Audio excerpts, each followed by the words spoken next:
As we've been telling you, the president is now seeking $2 billion from Congress to beautify D.C. And joining us now to discuss the latest developments concerning the federal takeover and other important political developments is ABC News This Week co-host Jonathan Karl. Good morning to you. Good morning, Kelly. So earlier in the newscast, we did show our viewers video of soldiers cleaning up the streets of D.C. The president says that he believes he can get the $2 billion for his beautification goals from Congress. What are the prospects for approval of this funding? Look, the Republicans are in charge. Normally, I would tell you the idea that Republicans dedicating large amounts of money to make Washington, D.C. look better, I would say there's no chance at all that Republicans would do that. But we're in a different world. This is Donald Trump's presidency. It's Donald Trump's party.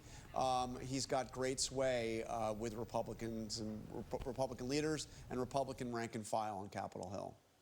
All right, and in Texas, we saw those state lawmakers giving a final approval to the redistricting map. Let's talk about the potential impact here and how it's affecting other states in the nation. Well, the Republicans were able to do it. They pushed hard. Democrats did everything in their power to try to stop the vote from happening in Texas. But Republicans are poised now to pick up as many as 5 extra seats in the midterm elections thanks to the redrawing of these maps. So what we see now is California acting to do the exact same thing. And if California succeeds, they have to go through a longer process. It includes a statewide vote, a referendum, because in California, they actually have to change the Constitution, the state Constitution.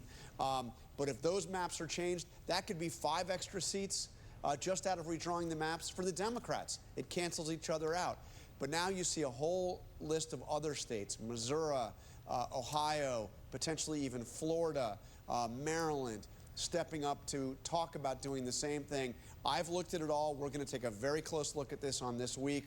The bottom line, Kellye Lynn, is that as this goes forward, the Republicans are in a position to pick up more seats, considerably more potentially, than Democrats with this extraordinary midterm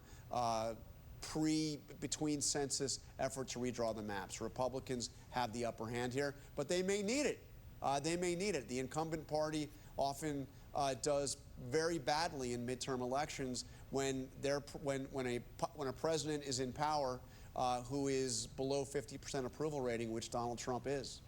All right, a big case here is the John Bolton case. We saw the FBI agents at his home and at his office.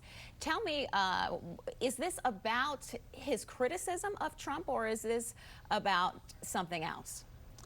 You know, there's only so much we know. We know that this has to do with his handling of classified information and the allegation that he had classified information in his possession and may have shared it with others. What's the underlying evidence? We have no idea. It hasn't been presented. I will tell you this, though, Kellye Lynn. The FBI, the Justice Department, couldn't just go and do a search for political reasons. They would need to get a court order. And in this case, they actually got 2 separate federal judges to sign off on the warrant, one in Maryland and one in Washington, D.C. So they had to have something of probable cause. That said, look, you cannot ignore the context here. President Trump has promised retribution against his enemies, and he sure as heck considers John Bolton at the top of his enemies list. He's been saying, in fact, for years that he believes John Bolton should be in jail. So was it part of that retribution campaign? Is he trying to get even? Bolton was